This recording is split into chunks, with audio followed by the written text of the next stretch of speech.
Howdy, folks. So a lot of people are freaking out there. Most people are. Some people aren't. If you're not, then you're in a hugely privileged position right now. It doesn't have anything to do with money. It's just if you're not struggling with anxiety or if you're not freaking out in any way, please get out there and help people. If you are, thank you so much for all the people that are out there helping other people right now, because I feel like that's where we're at right now. It's a time to share and to give and to support and to listen to. So for the rest of most of us, I dare say, that are having a problem with these times right now, with anxiety or depression or fatigue, or I've got a few things I want to say about it, a few things I've learned, and a few things that I do that work for me. So first off, self-care. Everyone's talking about self-care, and it's kind of getting exhausting hearing about it, I'm sure. But just to jump in there, that's where you start. That's where you have to start. So those of you who have that down, awesome, good for you, good self-care. Those of you who have been struggling your whole life with self-care, I would like to speak to you. This is the time now more than ever to figure that one out, I guess. And to jump back a bit, to just try your hardest to start with small little steps on being gentle with yourself and letting go of that old pattern of not looking after your needs. Whatever your story is, it's so hard to do. And the day just goes by, and all of a sudden, there you go. You haven't done that one little thing you said you'd do for yourself. So for those of you in that situation, I'm asking you to just put it on the calendar for tomorrow, some kind of self-care. If it's getting a massage, giving yourself a massage, a bath, whatever it is, put it on the calendar right at 3 o'clock. Something's going to come up for sure at 3 o'clock. 3 things are going to come at you. You're going to say, oh, that's too bad. I can't be the superhero right now, or I can't, whatever the excuse is. And you're going to actually do it and try to do it, and just relax. And the irony is, a lot of people, when they're giving self-care to themselves, aren't relaxed. So that's a whole other story. That's why you don't do it. So you have to practice. And so that's why I'm saying just start a little bit at a time and find the thing that is easier for you to do as far as sinking into it. And it might even be a hike or a bike ride or something like that, but something where your nerves are helping be settled, and you're not actively doing something for somebody else. So yeah, and so then there's a piece in there, self-growth piece, that you don't have to get into, depending on, if it's enough to do that, just do that. The bit on that I would add is, just as you're about to turn the tap for the bath, something's going to stop you when you're struggling with this, and there'll be a voice about why you shouldn't be having that bath.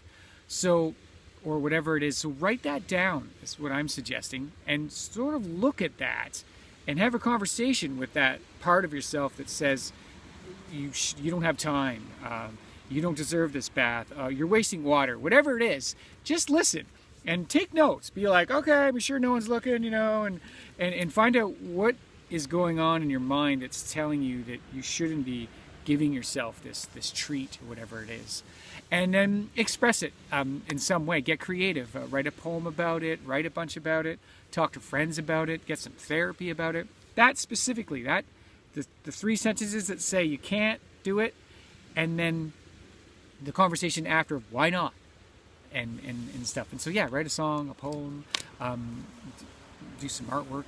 Just get in there and move that around, move that energy around, and hopefully try and break that pattern is the idea in the long run. And then, God, we're stuck with whoever we are in our place. So if you're lonely, then it's about reaching out to getting some intimacy through the phone or through some kind of a video chat or something.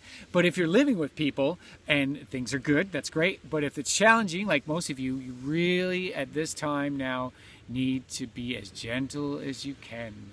Take deep breaths and try not to react. If you don't know much about nonviolent communication, I suggest you look it up.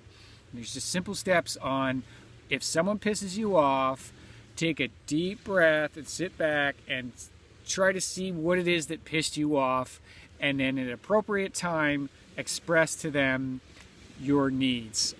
I'm needing peace and quiet in the house.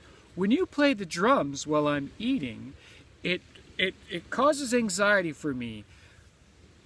Can you help me?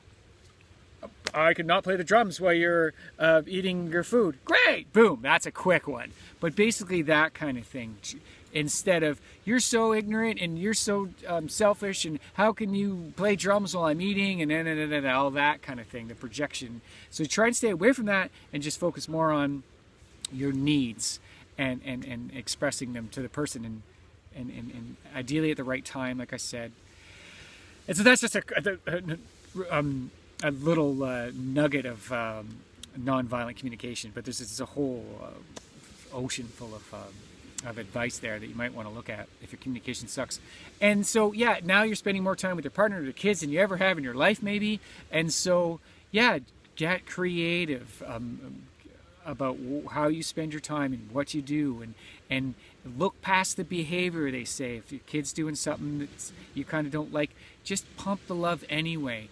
Try to find ways to compliment them. Try to let most stuff slide. You know, most things that bug you, you let them slide, and ideally you're moving that energy so that it's not built up like and having pressure. But yeah, just pump the love as much as you can, and for the love of God, don't watch too much news. Try not to watch any at all, really, just a tiny bit to stay afloat, and get off of Facebook, for Christ's sake. It doesn't work for most of you guys, you know that. I'm 50-50. Half the time I get depressed after being on there, and half the time I'm kind of like, oh, I feel okay. But statistically, they say most people are upset after they get on. More upset after they've spent time on social media. What's that about? There's a few people posting most of the time but most people aren't. So there's something there, right? There's sort of a popularity contest. This guy gets 100 likes, this guy gets 50, this woman gets 300, this guy gets 1, this guy gets 2. And his life is harder, and they're privileged, and they're talking about all the good stuff they have, and it's hard to look at all this privilege when you're struggling, and there's so many ways to look at that, but it's not good for most people. Get the hell off. Wean yourself off, set a timer, 20 minutes a day, an hour a day. A suggestion to the people that are expressing their gratitude at this time, and are in a celebratory phase with life, that things seem to be going easy for them. Maybe throw folks a bone and be honest about what's really going on for you. And if you're going to have 3 or 4, wow, look at my new car, and hey, look at this cool thing, oh, my relationship's so amazing. Maybe throw people a bone and say, actually, you know what, I struggle with this thing, and this thing kind of sucks, and maybe put a little bit more of a reality of your life in, because I know for a fact that everyone struggles. So just maybe to make it easier for the other people, I think, so they don't think your life is perfect, because the people that know you really well know that things kind of suck for you, and it's not just about the things you're posting positively. Just putting it out there. What else is there? Yeah, there's so much on the internet with different ways to nurture yourself, whether if it's yoga, if it's meditation, Phoenix Rising therapy, you want to look into that. Somatic therapy, that's gold.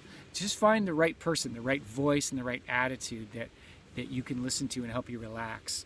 And so just go down some avenues there. Even if it's not your thing and you're sick and tired of the new age hippie crap and you're resisting anything like that, just chill out. Why don't you Google yoga for a redneck, or meditation for people who hate meditators. There'll be someone out there going, yeah, I know hippies drive you crazy, but check this out.